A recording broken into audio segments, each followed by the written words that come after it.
Today's episode is titled World War II and Adolf Hitler. So, after World War One, Germany lay in ruins. They had expelled the Jesuit order in 1872 and they had now paid dearly for it. Germany, which was once a flourishing Protestant country, had been destroyed. Germany would now become the country that Rome would use to ignite World War II. The Jesuits brought to power Adolf Hitler and his Nazi party. Adolf would then be used to attack and provoke nations into war. All sides of this war would be funded by the Jesuits' Federal Reserve Bank, which has the power to create money out of thin air. So we've got a quote here from Kaiser Wilhelm II in 1922, and he was this is in the Kaiser's memoirs. It says, Pope Leo gave evidences of friendliness towards me whenever he could. It was of interest to me that the Pope said to me on this occasion that Germany must become the sword of the Catholic Church. I remarked that the old Roman Empire of the German nation no longer existed and that conditions had changed, but he stuck to his words.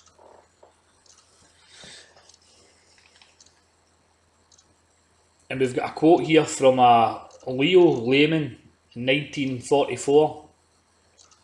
He was an Irish-American ex-priest, and it's from a book, Behind the Dictators. He's talking about the Jesuit order here. He says, its objective was, and is still, to destroy the effects of the Reformation and to re-establish the Holy Roman Empire of the German nation. A greater Germany, in other words, must be made again the centre of a revived Holy Roman Empire. And we can read here about the Federal Reserve Bank financing Adolf Hitler. And here's a quote. Immense sums belonging to our national bank depositors have been given to Germany on no collateral security whatever. Billions upon billions of our money has been pumped into Germany by the Federal Reserve Board and the Federal Reserve Banks. On April 27, 1932, the Federal Reserve outfit sent 750,000 belonging to American bank depositors in gold to Germany. A week later, another 300,000 in gold was shipped to Germany in the same way. And about the middle of May, 12 million in gold was shipped to Germany by the Federal Reserve Banks. Almost every week there is a shipment of gold to Germany.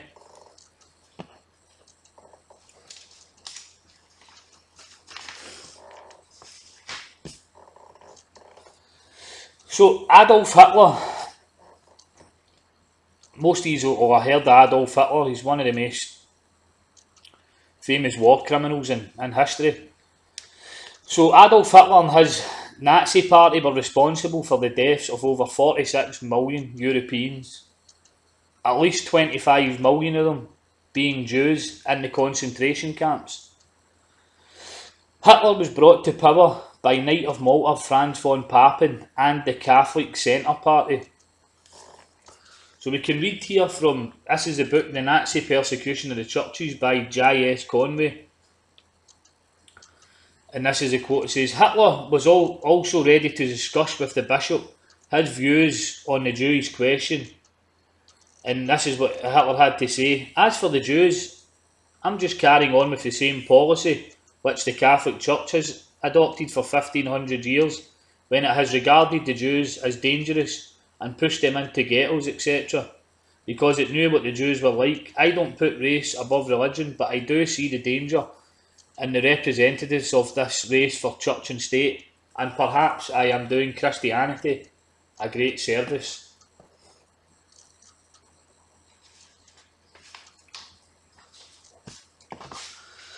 And from Edmund Paris's book, the 1965 book, The Secret History of the Jesuits,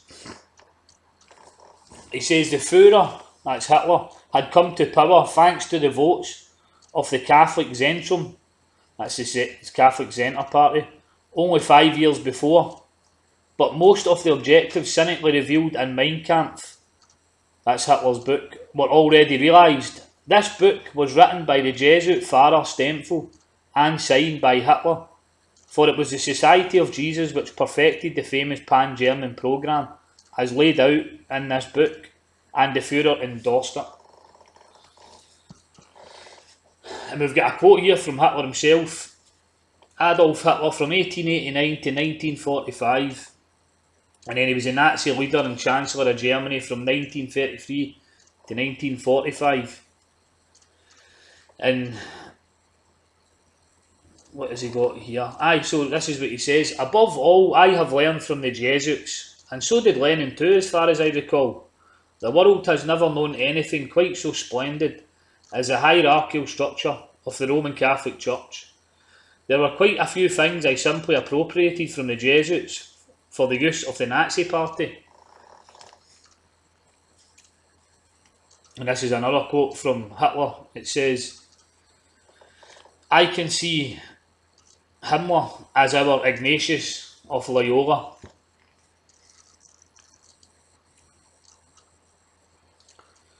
And this is a quote from a Walton Schellenberg, and he was a former chief of the German counter-espionage. He says, the SS organisation has been constituted by Himmler according to the principles of the Jesuit order, their regulations and the spiritual exercises prescribed by Ignatius of Loyola were the model Himmler tried to copy exactly.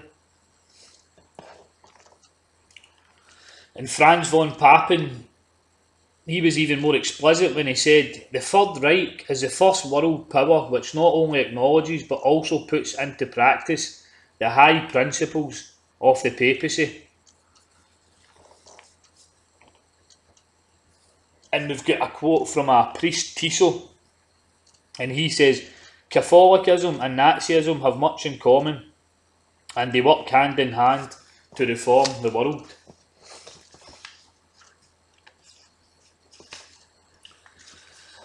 So, it was the Knight of Malta, Franz von Papen, who negotiated a concordat between the papacy, which is the Roman Church, and Adolf Hitler's Nazi Party. This concordat is believed to have killed any opposition to Adolf Hitler. It also gave the Catholic Church extra privileges in Germany. The Jesuits had done well from being expelled in Germany in 1872 to now having a concordat in Germany in 1933.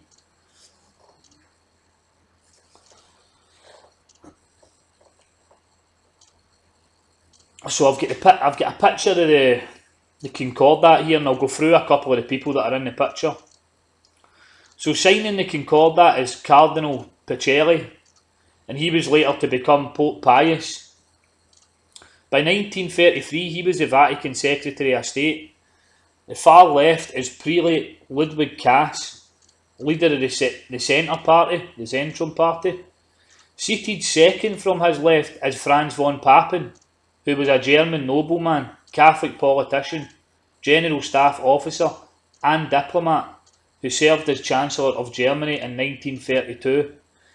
And standing at the far right can be seen the little known Vatican prelate Montini, later to become Pope Paul.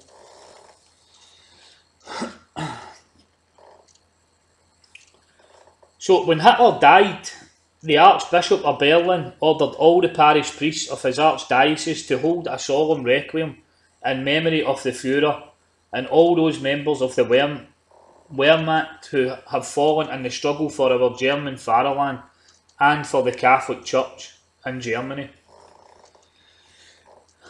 And we've got a quote from Francisco Franco, the dictator of Spain, and he had this to say about Adolf Hitler. Adolf Hitler, son of the Catholic Church, died while defending Christianity.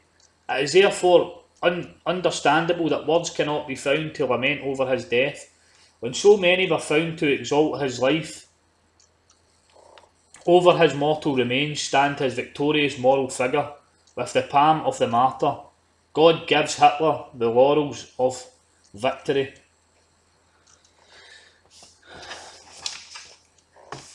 So, I hope to see you in the next episode. Take care.